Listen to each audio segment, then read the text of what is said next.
ouh, t'as beaucoup de tension, ça va constamment revenir. Il y a beaucoup de travail à faire et malheureusement, si votre massothérapeute vous dit qu'il est capable de relâcher ces nœuds musculaires-là, de les détendre au point où ils n'existeront plus, quand tu vas te faire masser, est-ce que tu demandes d'avoir un massage sportif, thérapeutique très intense ou est-ce que tu veux te faire rentrer dedans le plus possible pour aller régler tes problèmes rapidement? Je t'explique pourquoi dans certains cas, ça pourrait être extrêmement contre-productif. On parle des scénarios dans lesquels ça pourrait être extrêmement bénéfique, mais surtout, on démystifie les mythes de la réalité entourant le massage. Let's go! Si tu t'es déjà intéressé à la massothérapie, vous savez qu'il y a une multitude de soins qu'on peut donner en massothérapie. Puis des fois, c'est ambigu à savoir c'est quoi la différence entre tous ces soins-là. Y a-t-il réellement une différence entre un détente, un thérapeutique, un sportif ou encore un massage sportif avec un massage des tissus profonds? La seule et unique raison pour laquelle vous voyez tous ces différents types de massages-là, c'est parce que ça aide les patients à s'orienter dans leur thérapie. Beaucoup de personnes veulent uniquement de la détente, du thérapeutique pensant que ça va être un petit peu plus intense parce qu'il y a un inconfort ou une douleur. D'autres vont être des sportifs, ils ont des inconforts, sont raides, sont fatigués avec un entraînement et ils veulent un massage sportif pour aller détendre ou aller travailler les muscles. Il faut savoir que c'est principalement juste des mots-clés pour les recherches sur Google. C'est pas mal juste l'intensité. Le massage détente, ça va être très doux, relaxant, tout le corps généralement, des points de pression légers, mais des manœuvres plus longues, plus douces. Quand on rentre dans le thérapeutique, dans le sportif, c'est pas mal la même boîte. On commence à détendre, on réchauffe et après ça, on rentre tranquillement dans les tensions musculaires, dans les trigger points, avec les pouces, avec les coudes pour aller essayer de défaire les nœuds. Saviez-vous que les nœuds musculaires, on n'a aucune idée qu'est-ce que c'est. On a juste des théories. Et malheureusement, si votre massothérapeute vous dit qu'il est capable de relâcher ces nœuds musculaires-là, de les détendre au point où ils n'existeront plus, c'est de la pseudoscience. Ça se peut qu'après la thérapie, lui, il les ressente moins, mais ils n'ont pas changé. Moi, là, quand je vois des patients en clinique, je fais toujours une évaluation complète. Puis à travers les années, je me suis rendu compte qu'il y a des gens qui ont les mêmes points de tension, les mêmes trigger points, mais qui n'ont pas de douleur quand on pèse dessus très fort. Il faut vraiment être excessif. Et il y a d'autres personnes qui vont avoir ces mêmes points de tension-là et ça va être très sensible juste à l'effleurage. Fait que de réaliser que c'est pas parce que votre massothérapeute vous dit « Ouf, t'as beaucoup de tension, il y a beaucoup de travail à faire », que c'est nécessairement la réalité. Pour certains massothérapeutes, ça met une explication naïve pour la thérapie manuelle, mais il faut savoir que ça va pas partir parce qu'on fait des points de pression. Vous aurez beau aller en massothérapie à tous les jours de votre vie, qu'il travaille le même petit point de pression constamment pendant des heures, il va toujours être là. Il risque d'être moins sensible les heures après le massage, mais ça va constamment revenir. Parce qu'on le répète boîte. La thérapie manuelle du massage, c'est passif.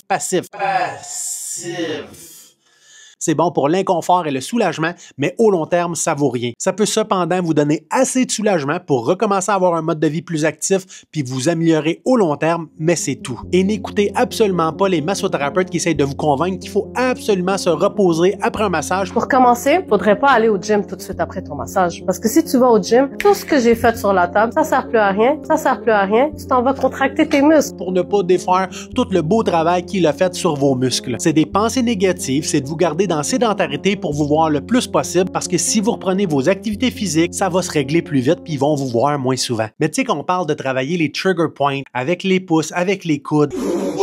C'est possible d'aller très fort pour aller chercher une zone douloureuse. Puis certaines personnes vont penser que c'est uniquement ça qui va les aider. C'est vrai et c'est maladroit en même temps. Faut toujours vous rappeler que de respecter vos valeurs thérapeutiques, c'est super important. Si une personne veut un massage thérapeutique sportif très intense, qu'on ne lui donne pas ça, on diminue nos chances de soulagement.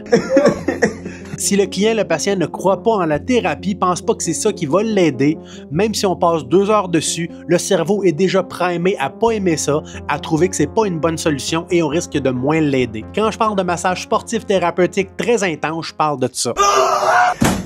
Ça, j'en ris parce que j'imagine que cette personne-là est allée rechercher ça. On ne devrait pas faire ça sans le consentement du client, sans le consentement du patient. Parce que d'ordre général, pour ne pas empirer les choses, il faut toujours être confortable à travers la thérapie. Si tout le long de la thérapie, vous êtes en douleur, c'est inconfortable.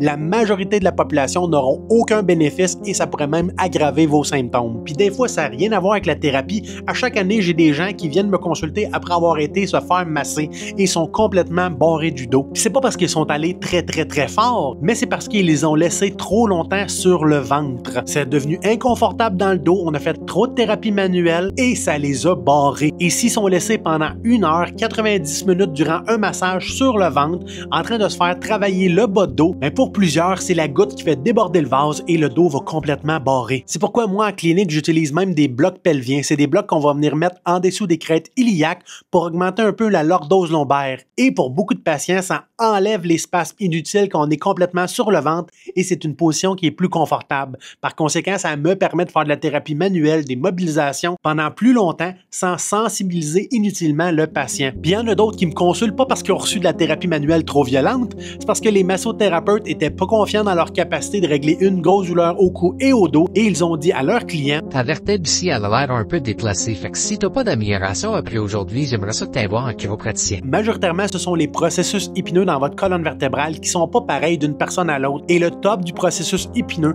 pourrait être un petit peu plus bombé à droite ou à gauche, ce qui donne l'impression que la vertèbre est déplacée. Là, le patient, il est encore plus anxieux avec sa douleur, il pense qu'il y a une vertèbre de déplacée, que son problème est pire puis que son massothérapeute qui normalement le soulage est pas capable de l'aider. Ça rentre rapidement dans un univers de douleur catastrophique, anxiogène, qui risque de faire perdurer les symptômes plus longtemps que nécessaire. Mythe ou vérité, on décortique les questions les plus fréquemment posées sur Google. Les massages améliorent la mobilité articulaire. C'est impossible pour la massothérapie d'améliorer votre mobilité. La seule exception, c'est que si vous êtes en douleur et que le corps temporairement a mis des spasmes musculaires pour protéger cette région-là, le massage, comme des mobilisations, comme des ajustements chiropratiques, pourrait vous ramener à votre baseline de mobilité. Mais si vous n'êtes pas en douleur, c'est quelque chose qui traîne depuis longtemps, vous avez toujours eu de la difficulté à bouger certaines régions, ça ne sera pas un massage qui va changer quoi que ce soit. Le massage améliore la qualité du sommeil. Ça, je me dis que oui.